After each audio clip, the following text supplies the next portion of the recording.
Da da da da da da da da da da da da da da. Hello out there, all yous people in TV land and all the ships at sea. Today I'm going to show you arguably the most artistic and often the most tedious part of making a model horse, which is taking the more or less low poly model we've already edited and turning it into this. To do this, we're going to be using a combination of sculpting and editing and sculpting and editing and sculpting, and I'm not going to bore you to death with the whole series, but here we go. Let me give you a short introduction to the tools we'll be using most often. As you can see, we've got plenty of tools, but right now all we've got is this cube. So I'm going to switch to edit mode. Subdivide is where? I'm going to subdivide it a few times. So just so I can show you what I'm doing. Okay, 10 is all it's going to give me. Fine, 10. Back to sculpt mode. Draw. And you can see over here, here's all your tools. This is the radius of the tool. Whether you want to, when you add, you do this. When you subtract, you do this. See? Let's see. The strength is how much you really mean it.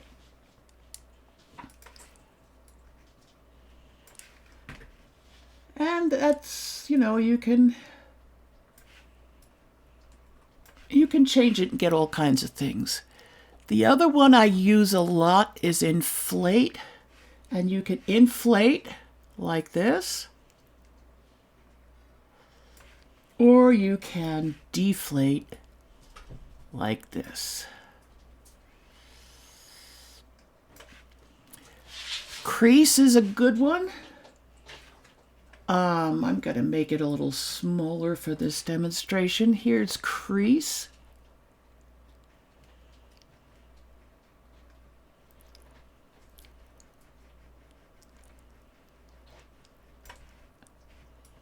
Crease is good not for on models of animals making actual creases, but to show you where you need to delineate muscles and stuff. And smooth is the last one I use a lot. And this is what it does.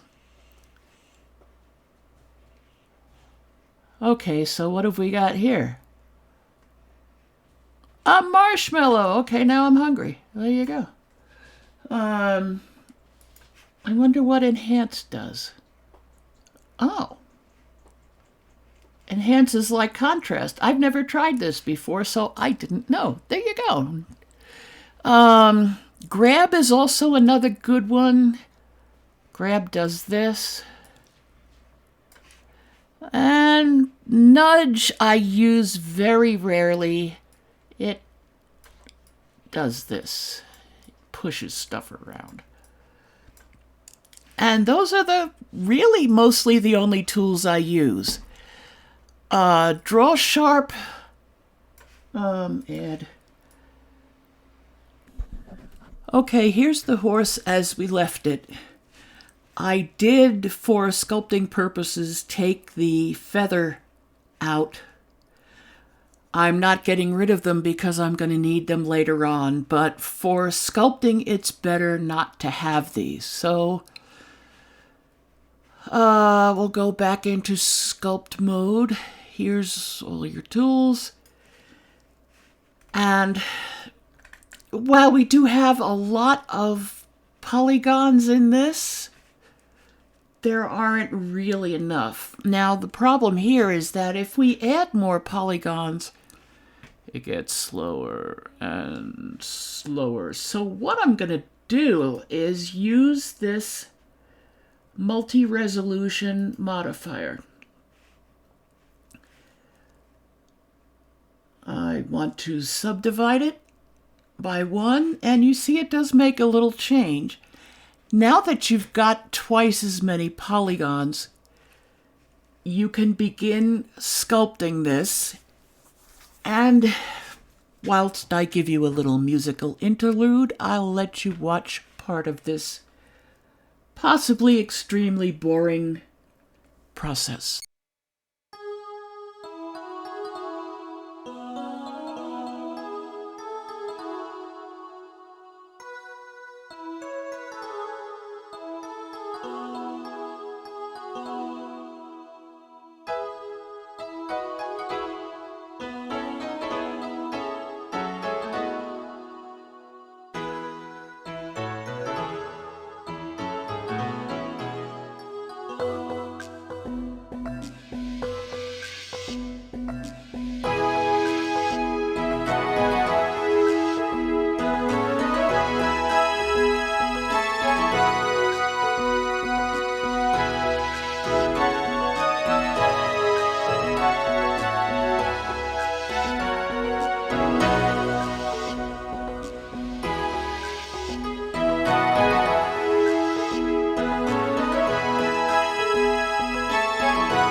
After a few hours, this is what I ended up with. This has about 8,000 polygons. But am I content to stop there? Oh, no, no, no, no, no.